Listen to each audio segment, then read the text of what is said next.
Hoy día quiero conversar un poco sobre el arrepentimiento. Lo vimos en clases pasadas. Y básicamente el arrepentimiento, para no entrar en muchos detalles, es cambio de dirección. Si voy para la derecha, arrepentirse es voy para la izquierda. Es algo notable, se observa, es observable. No es una cuestión de percepción. Si yo pregunto a 5 personas y les digo, tal persona ha cambiado, quizás las 5 me dan una percepción y me dicen, parece que sí. El otro podría decir, un poco. El otro podría decir, bueno, está en un proceso. Y eso es un tema de percepción. Pero en la Biblia el tema de arrepentimiento no es un tema de percepción, es un tema realmente de cambio. Es un tema real de cambio.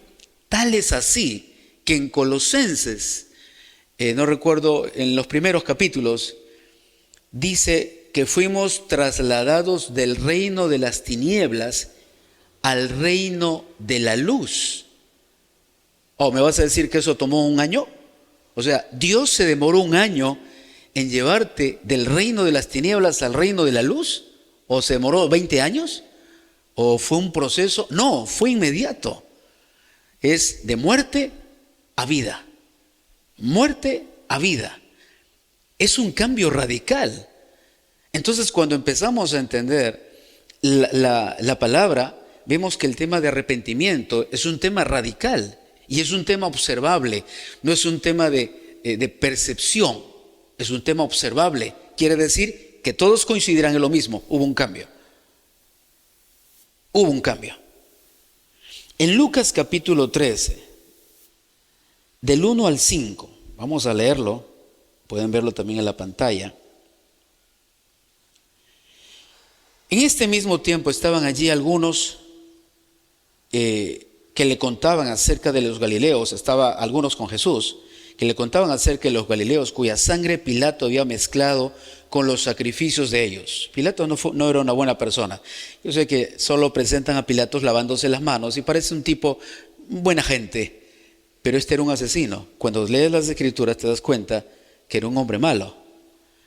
Dice que le contaban acerca de los galileos cuya sangre Pilato había mezclado con los sacrificios de ellos. Aparentemente Pilato se había mandado a asesinar a galileos mientras ellos se encontraban haciendo sacrificios. Y entonces la sangre de ellos se mezcló con la sangre de los sacrificios. Fue una abominación, fue terrible, pero Pilato se estuvo involucrado en esto. Respondiendo Jesús les dijo, ¿piensan que estos galileos, porque padecieron tales cosas, eran más pecadores que todos los galileos? Porque esto es percepción, ¿verdad? Dios lo castigó porque era malo. Entonces asumimos las consecuencias o el castigo o la repercusión en la vida natural como un castigo divino. Y entonces, él tiene esta enfermedad, es un castigo de Dios. Eso excluye entonces al resto de personas. Si este grupo tiene este estigma o estas consecuencias, quiere decir que el otro grupo se exime de culpa y por lo tanto es bueno. Eso es lo que Jesús estaba diciendo. ¿Creen que porque ellos murieron eran más culpables que todos los galileos? ¿Por qué probablemente lo decían? Bueno, murieron porque eran malos. Ahí está el castigo divino. ¿Y Jesús qué le responde? Os digo, no. Os digo, no. No. ¿Qué hizo Jesús? No excluyó a quienes, a todos los galileos. Antes, si no se arrepienten, todos van a perecer igualmente. Impresionante. Jesús no excluyó al resto de galileos, porque podría haberse dicho, Jesús puede haber dicho, ellos son tan malos que han recibido su merecido. Pero Jesús dijo, no, todos igual, si no se arrepiente, perecerá. No hubo distinción en culpa o en pecado delante de Dios. Al contrario, todos estaban en el mismo paquete. Pero no remarquen, si no se arrepienten, usó una palabra clave, arrepentimiento. Puso una condición. Versículo 4. O aquellos 18 sobre los cuales cayó la torre en Siloé y los mató. ¿Pensáis que eran más culpables que todos los hombres que habitan en Jerusalén? Claro, una situación muy particular. Cae una torre y mata a un grupo de personas. Y eran 18. Uno podría decir, les alcanzó la justicia divina. Murieron. Porque fue un accidente. No fue alguna premeditación, simplemente cayó y habían 18 personas que murieron. Uno podría decir, les alcanzó la justicia divina. ¿Y qué dijo Jesús? ¿Pensáis que eran más culpables que todos los hombres que habitan en Jerusalén? Versículo 5. Os digo, no. No te equivoques. Porque las personas hacían cuentas. La justicia divina los alcanzó. Ahí tienes tu merecido. Y uno podría justificar al resto de personas. Si a ti te pasó, a mí no me pasó, entonces soy bueno. Me justifiqué porque a mí no me sucedió la desgracia de esas personas. Me justifiqué. Pero Jesús les dijo, no. Y volvió a decir algo importante. Si no os arrepentís, todos perecerán igualmente. Volvió a usar la misma palabra, arrepentimiento, como la condición del perdón y de la salvación. Eso nos pone en el mismo lugar. Podríamos decir nosotros, no hemos muerto como tal ciudad porque era una ciudad pecadora, o tal grupo de personas porque eran malos. Probablemente Jesús nos diría, bueno, no eres más bueno que ellos, y si no te arrepientes, igual perecerás como ellos. Entonces vuelve a dar la condición del arrepentimiento. Y noten esto, dan la condición del arrepentimiento como una prerrogativa del hombre. El arrepentimiento es una prerrogativa del ser humano. ¿Qué significa? Que tengo la capacidad, la posibilidad, tengo y puedo tener el deseo de hacerlo o no hacerlo. Es mi prerrogativa. En pocas palabras, si quiero lo hago, si no, no lo hago. Si Jesús estaba hablando del arrepentimiento, se los demandaba a este grupo de personas, que había galileos, personas de Jerusalén, les estaba diciendo, ustedes tienen la prerrogativa de arrepentirse o no arrepentirse. Entonces, ¿el arrepentimiento es una facultad humana? ¿El arrepentimiento es una facultad humana? Sí. Entonces, cuando nadie podría decirte, es que no me puedo arrepentir, error. No puedes negar y contradecir lo que Jesús estaba enseñando. El arrepentimiento es una facultad humana. Yo puedo arrepentirme o no quiero arrepentirme. Deseo arrepentirme o no deseo arrepentirme. Es una cuestión de elección, es una cuestión de voluntad. Arrepentimiento. No estamos hablando de la capacidad de salir libre de un lugar. No. Jesús no decía esto.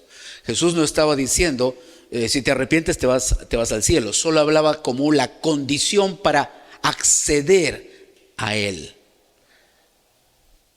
El arrepentimiento no habla salir de un lugar, solo muestra la actitud que ahora tomaste por la situación que observaste. Tomaste una actitud diferente. Ahora quieres ir hacia la otra dirección.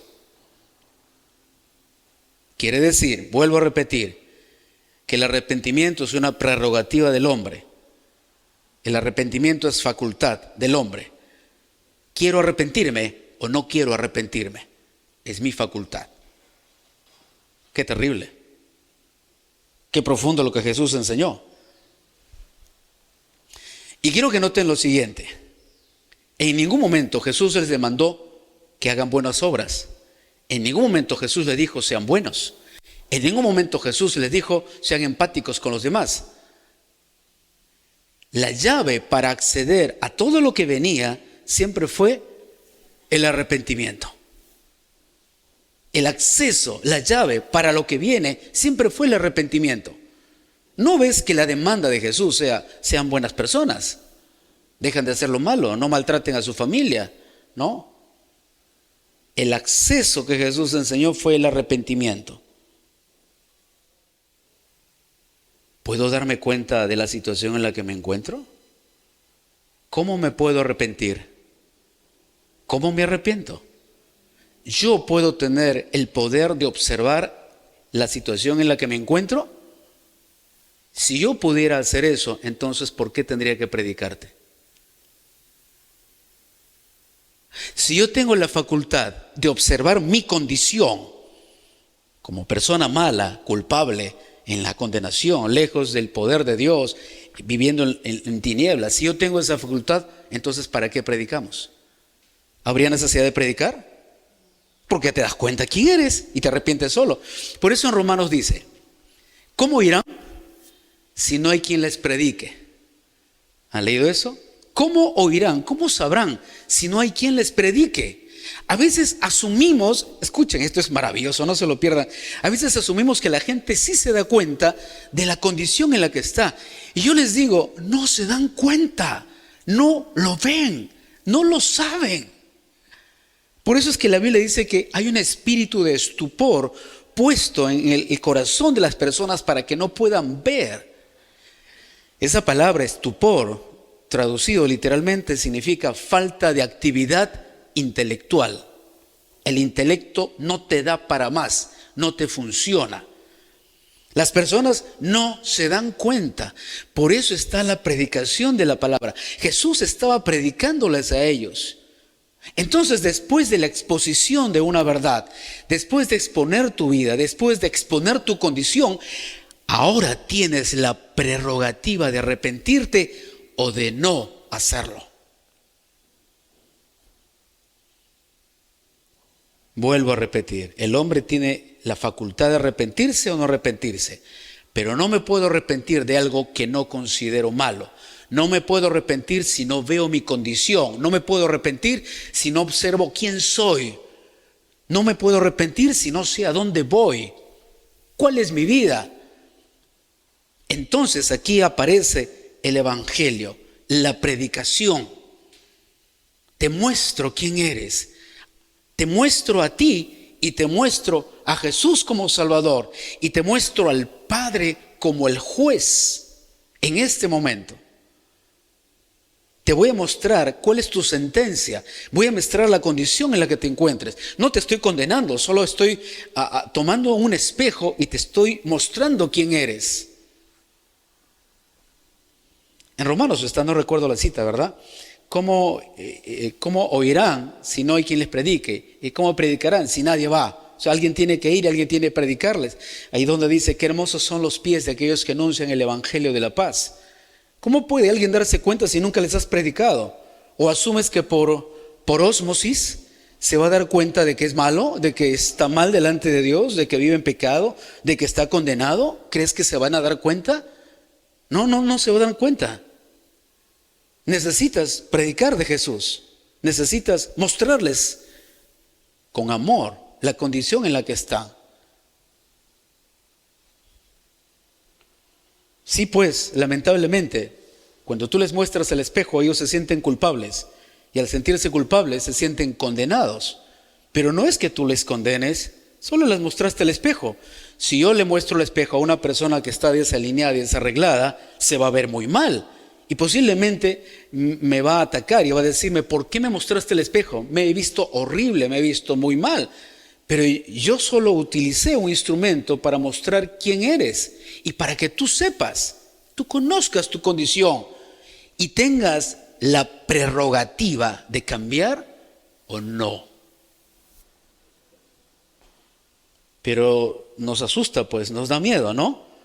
Buscamos ser empáticos, buscamos ser sociales y buscamos simplemente ser suaves con las personas. O sea, te muestro un espejo empañado para que nunca te des cuenta quién eres. Pero entonces, ¿cómo pueden arrepentirse? Vamos a ir rápidamente.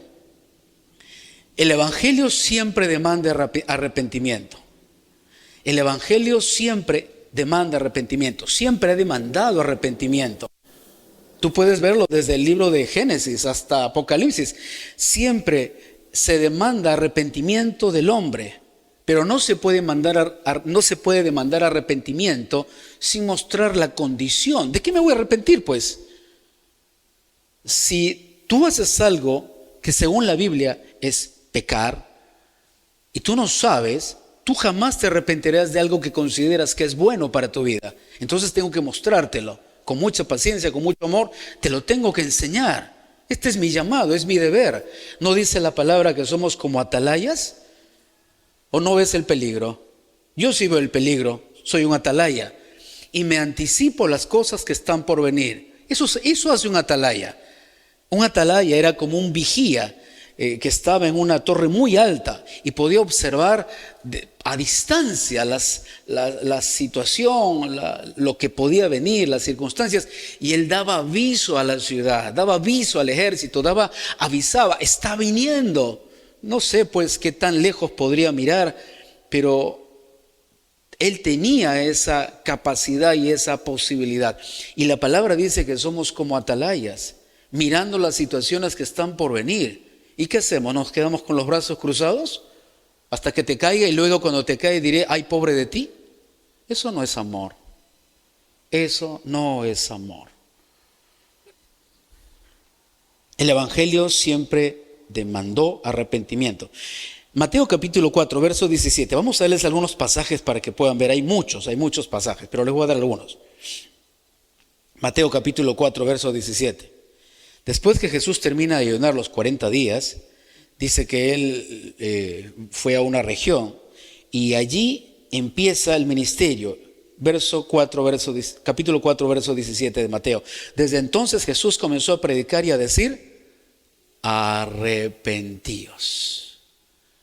Su primer mensaje, el primer mensaje que inicia Jesús en la predicación fue arrepentimiento, porque el reino de los cielos se ha acercado.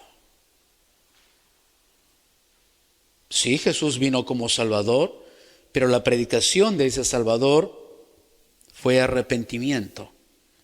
No puedo salvarte si no te muestro el peligro en el que estás. ¿Cómo te salvo si no te muestro el peligro? ¿No quieres que te muestre el peligro? No puedo callarme, soy un atalaya y te amo como mi prójimo, te lo tengo que decir. ¿Por qué voy a quedarme callado? Vamos a Hechos capítulo 3, versículo 19. Miren lo que dice Hechos capítulo 3. Esto decían los apóstoles también, estaba iniciando la iglesia en su trabajo, en su misión de predicar. Así que arrepentíos y convertíos, para que sean borrados vuestros pecados, para que vengan de la presencia del Señor tiempos de refrigerio. Arrepentíos y convertíos. Las primeras predicaciones del Evangelio, luego que el Espíritu Santo había descendido sobre los creyentes, sobre los apóstoles, fueron las primeras predicaciones. Arrepentíos y convertíos. Hechos capítulo 17, versículo 30. Pero Dios, habiendo pasado por alto los tiempos de esta ignorancia, ahora manda a todos los hombres en todo lugar que se arrepienta. Es un mensaje universal. No dice es un grupo selectivo, solo lleva el arrepentimiento a los malos y a las personas que hacen el bien. Ellos no necesitan arrepentirse. Este es un mensaje universal, el arrepentimiento. Volvemos al mismo punto de partida. El versículo 31 te da el argumento. ¿Por qué tengo que arrepentirme? Tienen en la pantalla. ¿Por qué me tengo que arrepentir? Ahí está el argumento. Fácil de entender, ¿no? Bueno, para ellos más fácil todavía. Versículo 31. Por cuanto ha establecido un día en el cual juzgará al mundo con justicia por aquel varón, habla de Jesús, a quien designó, dando fe a todos con haberle levantado de los muertos. ¿Cuál era el argumento para que estas personas se arrepientan? Que viene un juicio. Viene un juicio. Me encanta el Evangelio de Jesús. El Evangelio de Jesús te muestra el futuro. El arrepentimiento son buenas noticias cuando se llega a tiempo, no cuando se llega fuera de tiempo. Arrepentimiento es bueno cuando llegas a tiempo, no cuando estás fuera de él. Yo no puedo predicar arrepentimiento a alguien que murió, está fuera de tiempo. Por eso es que la palabra ha establecido un día, habla de futuro. Quiere decir que el mensaje de la salvación y del arrepentimiento es para un tiempo futuro. Por las situaciones que van a venir, te estoy mostrando el futuro. En 2 de Pedro, capítulo 3, versículo 9, esta le hemos leído. 2 de Pedro, capítulo 3, verso 9. El Señor no tarda en cumplir su promesa, según algunos entienden la tardanza. Claro, ¿verdad? Imagínate Noé predicando 100 años. Ya pues Noé. A los 10 años, ¿qué te importa, no? ¿Cuánto esperarías un mensaje de salvación? Viene un diluvio. ¿Cuándo? Pronto. Pasaron 5 años. ¿Te importaría? ¿Ya te importaría el mensaje? No. Hoy han pasado 5 años y quieres que me arrepienta, ya no. Ya pasan 20 años. ¿Te acordarías? 100 años. Quiere decir que no es un tema de miedo. Me encanta el Evangelio de Jesús. Si yo te digo en este momento, viene un diluvio, arrepiéntete. ¿Cuándo? Pronto, tú te vas a arrepentir. Pero el arrepentimiento, ¿qué significa en su versión más corta? Cambio de dirección, porque te arrepentiste. Pero si estas personas se desanimaban al año, ¿eso fue arrepentimiento? No, solo me dio miedo. Me dio miedo porque viene un diluvio, me voy a morir. No, yo quiero. Es lo mismo que Juan el Bautista. Él empezó a predicar, arrepiéntanse, reino de los cielos, viene juicio sobre la tierra. ¿Y qué hacían las personas? Venían. ¿Y qué es lo que dijo Juan el Bautista? Generación de Boaz, ¿no? ¿Quién les enseñó a huir de la ira venidera? Porque él había discernido algo. ¿Qué les dijo? Hagan frutos dignos de arrepentimiento. Porque las personas, ¿por qué llegaban? Por miedo. Pero el miedo no es arrepentimiento. El arrepentimiento es cambio de dirección. Quiere decir, ya cambié, esta es mi dirección. Suceda lo que suceda, no voy a cambiar de dirección. Por eso se llama arrepentimiento. Si cambié de dirección, solo tuve miedo. Nada más. Entonces, el Evangelio de Jesucristo no puede provocarte miedo, no puedo apelar a tus emociones, tengo que apelar a tu razón, tengo que llegar más lejos, a tu espíritu, a tu razonamiento, tengo que presentar argumentos, porque para mí es fácil poder asustar a las personas y decirte te vas a ir al infierno. ¿Y crees que con ese argumento las personas se arrepentirían o tendrían miedo? Lo más probable es que tengan miedo y digan, ok, no voy a hacer lo malo. ¿Por cuánto tiempo te duraría eso? ¿Por cuánto tiempo dejarías de ser malo? ¿Por cuánto tiempo puedes estar asustado? ¿Toda la vida? Tendría que trabajar todos los días para asustarte. Ya por algún momento ya no tendría más formas de asustarte y tú vas a decir, bueno, ya no me da miedo lo que me dices. Ya no me asusta lo que me dices. No me asusta. Entonces, ¿qué hago? Voy a buscar entretenerte, porque de repente si te entretengo te quedas a mi lado. Entonces vemos la otra opción. Voy a entretenerte para que estés feliz y para que no te vayas de mi lado. Pero tampoco eso es arrepentimiento. El provocar diversión en tu vida y alegrías y felicidad no significa arrepentimiento. No habla de lo que yo hago contigo, habla de lo que tú decidiste hacer. El Señor no tarda en cumplir su promesa, según entienden algunos la tardanza. Más bien, Él tiene paciencia con todos, porque no quiere que nadie perezca, sino que todos procedan al arrepentimiento. Este verso es un verso que desbarata, entre paréntesis, desbarata el tema de la predestinación. Dios podría terminar las cosas inmediatamente, porque ya hay un grupo predestinado y un grupo que se va a ir al infierno. Entonces, ¿por qué la haces larga, Dios, si ya sabes quiénes son? Pero Él dice, no quiere que nadie. ¿Quiénes son nadie? Todos, ninguno perezca, sino que todos procedan al arrepentimiento. ¿Quiénes son todos? Todos. Ninguno, nadie, todos. todos procedan al arrepentimiento. Una vez más, la paciencia de Dios en su segunda venida, según la Biblia, solamente muestra su paciencia y su amor para no traer destrucción sobre aquellos que no se arrepintieron. Este amor de Dios es profundo, es grande. Él está esperando que haya un cambio. Dios está esperando un arrepentimiento para que acceda a la salvación. Siempre tengan en mente el ladrón de la cruz.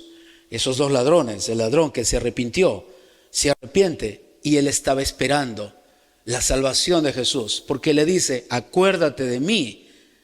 Es que el arrepentimiento es el primer paso para luego acceder al perdón y a la salvación. No accedes al perdón y salvación sin arrepentimiento. Yo me arrepiento y el poder de Dios viene a mi vida. No quiere que nadie perezca, sino que todos procedan al arrepentimiento. Entonces el punto de partida de nuestro cristianismo, de nuestra fe, ese fue el arrepentimiento. Para yo haber nacido de nuevo y haber sido un creyente, nacido de nuevo, me tuve que arrepentir en algún momento, ¿verdad? En algún momento he reconocido mi maldad delante de Dios. En algún momento alguien me predicó y vi la situación en la que yo me encontraba, en tinieblas, en oscuridad, en culpa, en debilidad.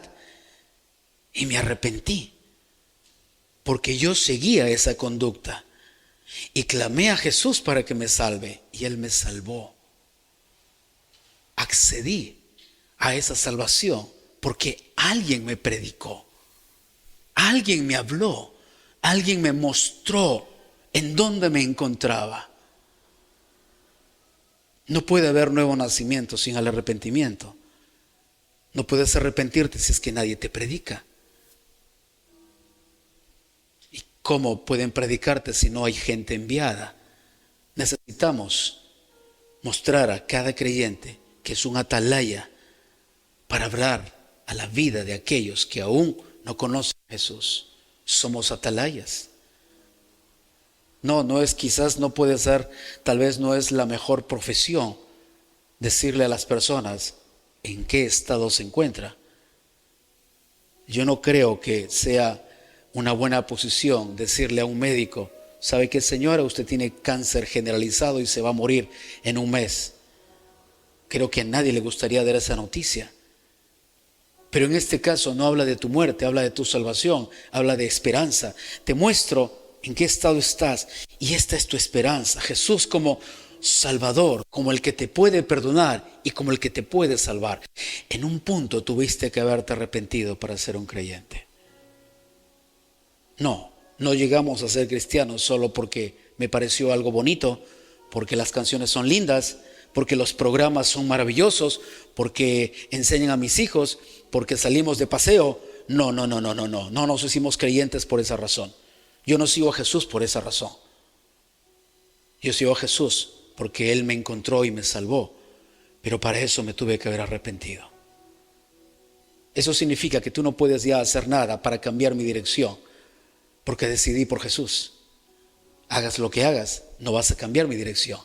Y es lo que Pablo mismo dijo, ¿qué nos apartará del amor de Cristo?